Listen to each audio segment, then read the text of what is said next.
नमस्कार, चुनावी चर्चा में आपका स्वागत है। आज हम आपको बताने जा रहे हैं भागलपुर जिले की 7 विधानसभा सीटों के बारे में। 2020 में आखिर वहाँ क्या होने वाला है, इसकी हम आपको जानकारी देंगे। एक महत्वपूर्ण सीट भागलपुर सिल्क सिटी कहा जाता है।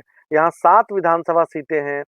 अगर आप कहें तो इसमें शामिल हैं सुल्तानगंज, नाथनगर, गोपालपुर, बिहपुर, पीरपैंती, भागलपुर और कहलगांव। आपको मैं स्क्रीन शेयर करके इसके बारे में बताता हूँ एक-एक कर कि हर विधानसभा की क्या हालत है और आगे क्या हो सकता है। तो एक तरीके से आप अगर देखें तो 2015 के महासमर में जब लालू यादव और नीतीश कुमार की जोड़ी साथ थी, यहाँ 7 सीटों में सातों सीटों पर महागठबंधन ने जीत हासिल की। एनडीए के खाते में कुछ भी नहीं गया, कोई सीट नहीं गई। अश्विनी चौबे जैसे कद्दावर नेता भी यहाँ कोई सीट नहीं दिलवा सके। जबकि इसके उलट 2010 में यहाँ से एनडीए को 6 सीटें मिली थी और लालू यादव कांग्रेस की जोड़ी को 1 सीट से संतोष करना पड़ा था। 2015 के विधानसभा चुनाव में जेडीयू ने सुल्तानगंज, नाथनगर और गोपालपुर सीट पर जीत हासिल की थी। कांग्रेस ने बिहपुर और पीरपैंती सीट जीती थी, जबकि आरजेडी ने भागलपुर और कहलगांव में तो मेरे ख्याल से कांग्रेस के सदानंद सिंह जीतते आए हैं, तो उन्होंने परचम लहराया था। भाजपा को भागलपुर जिले की 7 में एक भी सीट नहीं मिली। शुरुआत करते हैं सुल्तानगंज सीट से।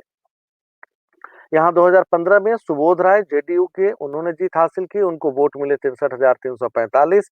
दूसरे नंबर पर रहे हिमांशु प्रसाद रालोसपा के 49,000 वोटों के साथ। तीसरे नंबर पर ललन कुमार। 2010 की बात करें तो तब भी जीत जेडीयू की हुई थी। फर्क यही था कि 2010 में नीतीश कुमार भाजपा के साथ थे और वो पुराना साथ फिर से वापस आ गया है।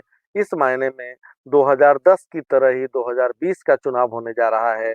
2015 जैसा इसका न बिल्कुल कोई चरित्र होगा और न ही इसकी कोई जो कहते हैं राजनीतिक एक तरीके से समीकरण है वो होगा, क्योंकि लालू यादव एक बार फिर एक कहें कि नीतीश का साथ होने से जो मजबूती मिली वो नहीं, अकेले उनको अपने दम पर कांग्रेस को भी खींचना है और आरजेडी को भी आगे ले जाना है।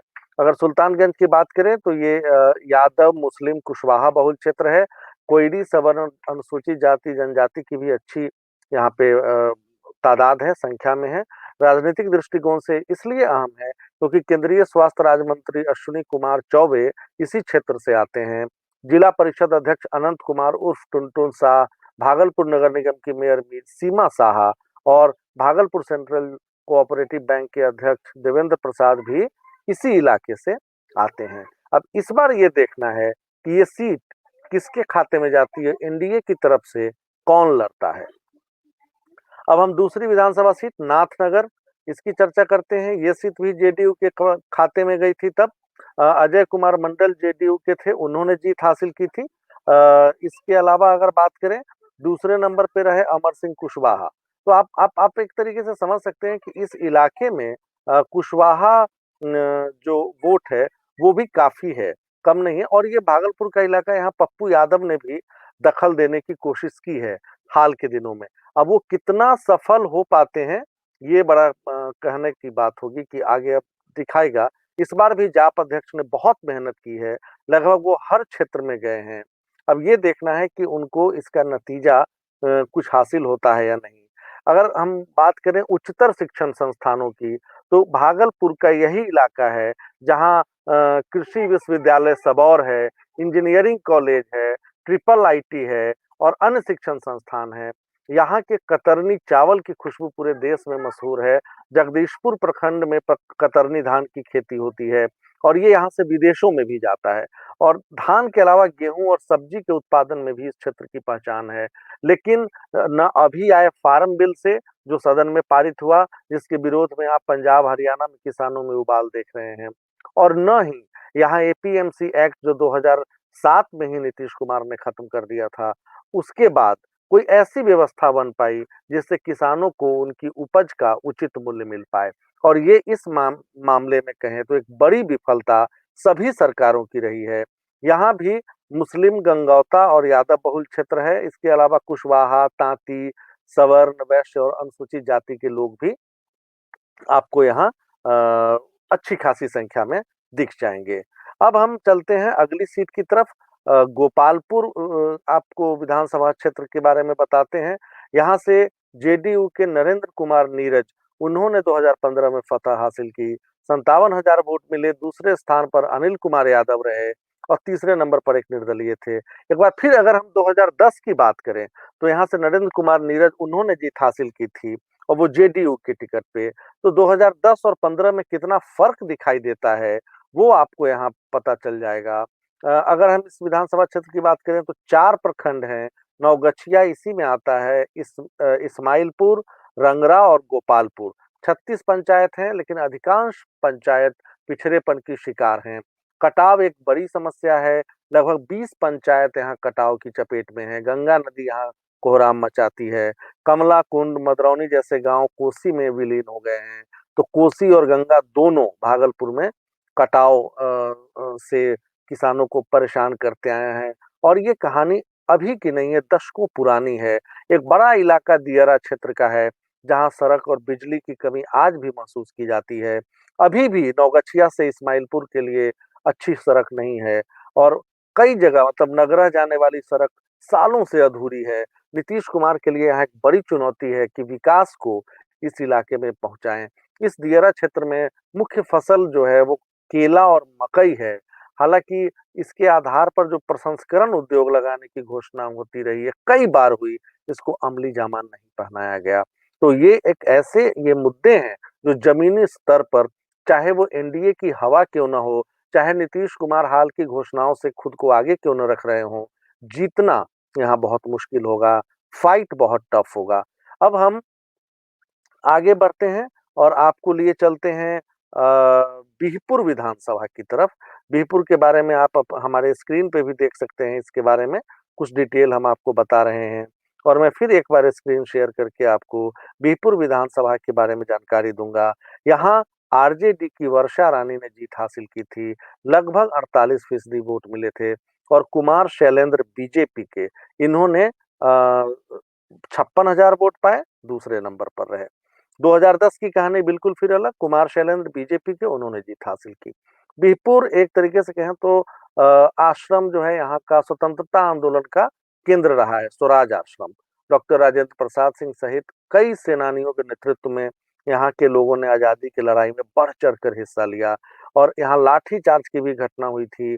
यहाँ का भ्रमरपुर स्थित दुर्गा मंदिर, मड़वा स्थित बाबा ब्रजलेश्वर धाम और दाता मांगन शाह रहमतुल्लाह अलैह आस्था का केंद्र है। तो ये बड़ा एक आस्था का भी केंद्र है बिहपुर और इस नाते यहाँ पे बहुत एक धार्मिक गतिविधियों से ये हमेशा आपको यहाँ पे लोगों की इसमें संलिप्तता दिखाई देगी। हम अब आगे बढ़ते हैं और पीरपैंती विधानसभा सीट की बात करते हैं।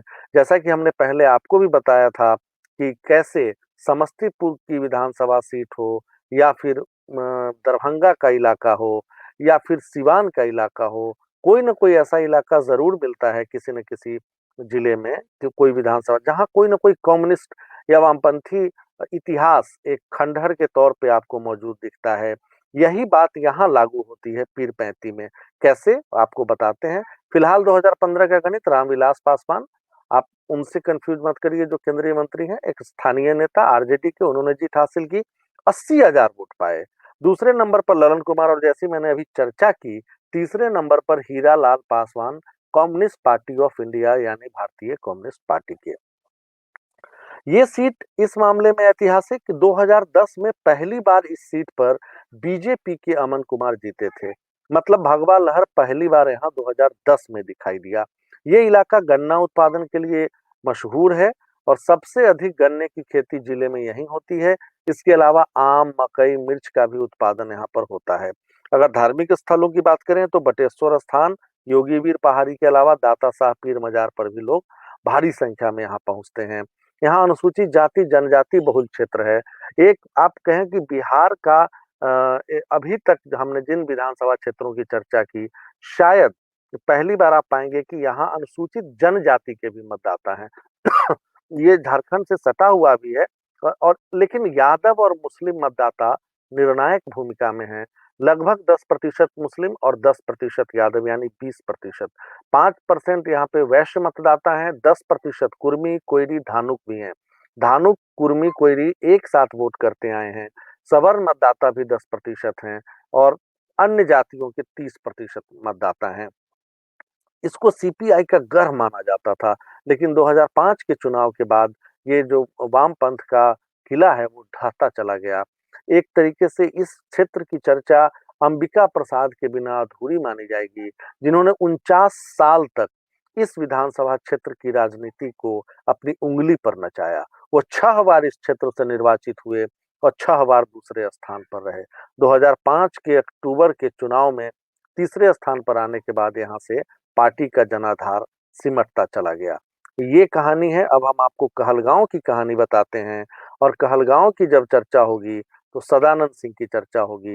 एक कद्दावर नेता, एक वेटरन लीडर आप कहें कांग्रेस के, वो इस इलाके से रहे हैं।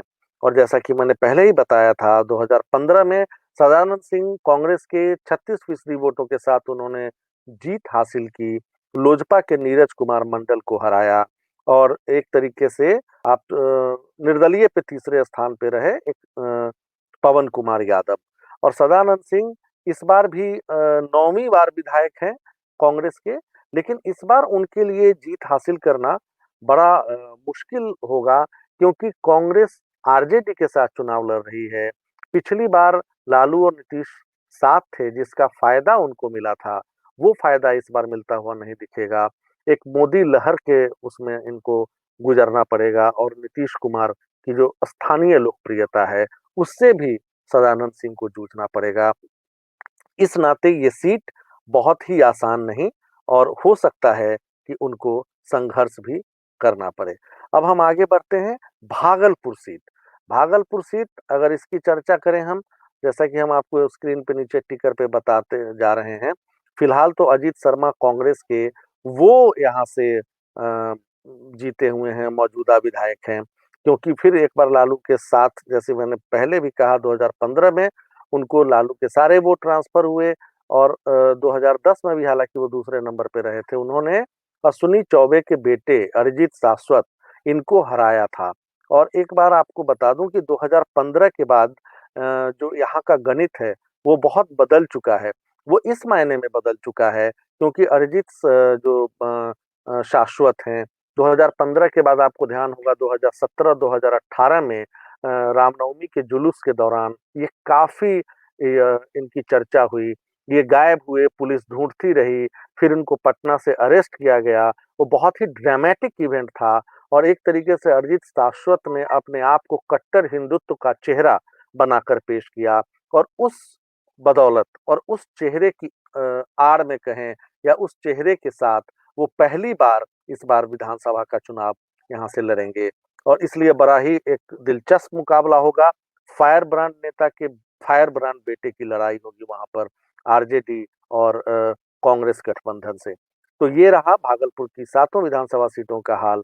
हम आपको अब जल्दी ही किसी नए जिले की सभी विधानसभा सीटों के बारे में बताएंगे। तब तक के लिए नमस्कार।